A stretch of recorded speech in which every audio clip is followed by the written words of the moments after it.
მე ვარ სოხუმელი. ცხოვრობდი ბათუმის ქუჩაზე. სოხუმიდან გადმოვედით, ქუთაისში მოვედი. ჩემოდანი მე გავახელში. ქუთაისიდან თბილისში ჩამოვედი, ისევ ჩემოდანი. მე აქედან ბათუმში ჩავედი. ჩემ დასთან მივედი ეს თბილისში და ჩემოდნი და მე ვუთხარი არ მცილდება ეს ჩემოდანი, მე ვუთხარი ჩემოდნით უნდა მიარომეთ. თურმე ერთ პატარა ჩემოდანშიც შეგძლია ჩაატიო ისტორია, რომელიც 72 წლისაა. ის დაიტევს და შეინახავს ტკივილს, მონატრებას, მოგონებებს, ზღვის და ციტრუსის სურნელს, რომელმაც სიმძაფრე დაკარგა. მერე თითქოს ეს ჩემოდანია კავშირი ისტორიასთან, მოგონებებთან, ხიდი წარსულთან და მომავალთან. იძულებითი მოგზაურობა 33 წლის წინ დაიწყო. გზა ბათუმის ქუჩიდან თბილისამდე. მერე კიდევ რამდენიმე მისამართზე ურთულესი იყო. ოკუპაციით მიყენებული ტკივილი არასდროს მოშუშტება. ოთარ ჯიშკარიანის ჭრილობა წლებთან ერთად ღრმავდება, რადგან ომმა ქვეყანასთან ერთად მისი ოჯახიც გახლიჩა. სოხუმის დაცემის შემდეგ ჩემი ოჯახით წამოვედი აქეთ. ოჯახით წამოვიყვანე მე სხვათა შორის იქედან. მერე ოჯახი ისე წავიდა სოხუმში. ძალიან ბევრი შეჯვარებული ოჯახები, აფხაზი ცოლი, აფხაზი ქმარი და ქართველი ცოლი და ეს გაიხლიჩა ეს ოჯახები. და აი ამ ოჯახებში მოხდა ჩემი ოჯახი. მე ქართველი ვარ დედით, მამით, ყველაფრით. მე ვერ შევეგუები ახლა სხვის რეჟიმს და ამიტომ მე ასე ვფიქრობ კი არა ასია ეს. მე ვარ იქ, სადაც ჩემი ერი არის. ხშირად მემართება ხოლმე აი ნოსტალგია იმის, რომ აი ჩემი ბუნება აფხაზეთის, ჩემი სადაც გავიზარდე. რომ მომენატრება ხოლმე სხვა აი მოდივარ აგერ ფარავნის პირას, აი ახედეთ რა სიმშვენიერია, სილამაზეა. ჩემ დარდებს ნახდად უზიარებ ჩემს ფარავნის ტბას.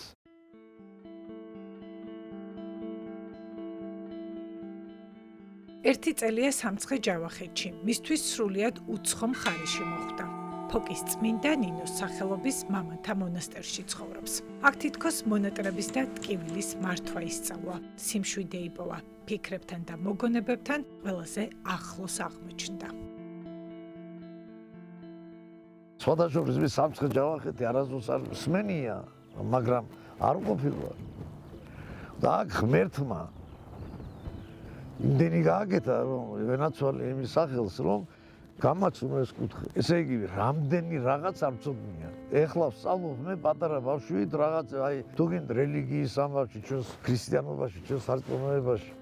და ეხლა ვიწყებ რა მეორე ცხოვრებას. ესე გამოდის.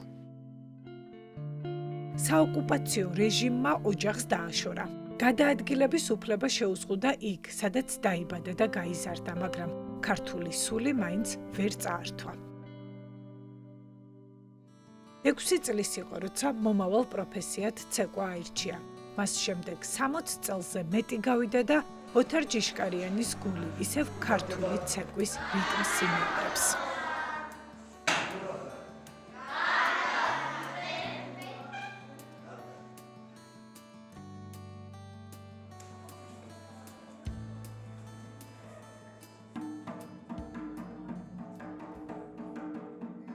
აი ამ ცეკვით არის ჩემი ცხოვრება. ამით მოვდივარ ახალგაზრდობიდან და ამით დავბერდები, მოხდი მე დალოცულ კუთხეში და ვაკეთებ იმ საქმეს, რომელიც მე მგონია, რომ სასარგებლოა ყველას.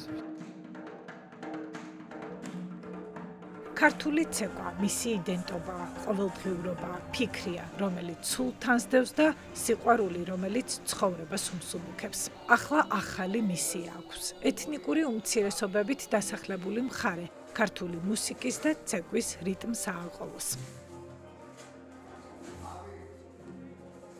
ოთარ ჯიშკარიანი კი ცდილობს ქართული ცეკვა შინაგანი გრძნობების გადმოცემის მთავარი იარაღად აქციოს, ადამიანებთან მთავარი სასაუბრო ენა გახადოს.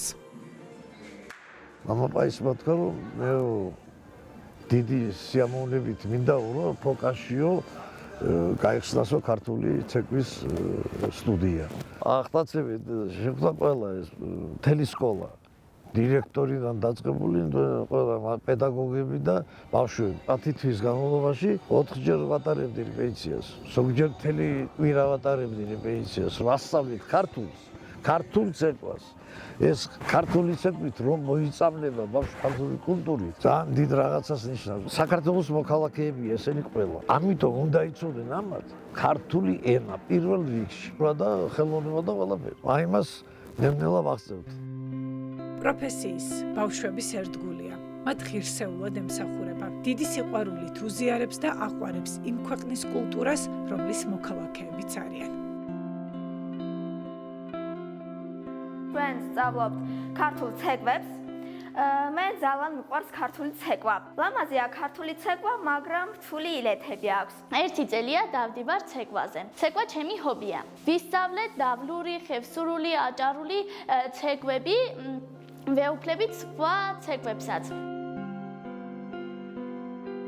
თავგადასავალი, რომელიც 72 წელია გროვდება, კიდევ უნდა გაგრძელდეს. წლების შემდეგ, როცა მოგონებების სკივრს გახსნის, შვილიშვილებს მოუყვება, რომ ცხოვრება სამშობლოს სიყვარულით, რომელსაც ქართული ცეკვით აფორმებდა, სულ სხვანაირი იყო.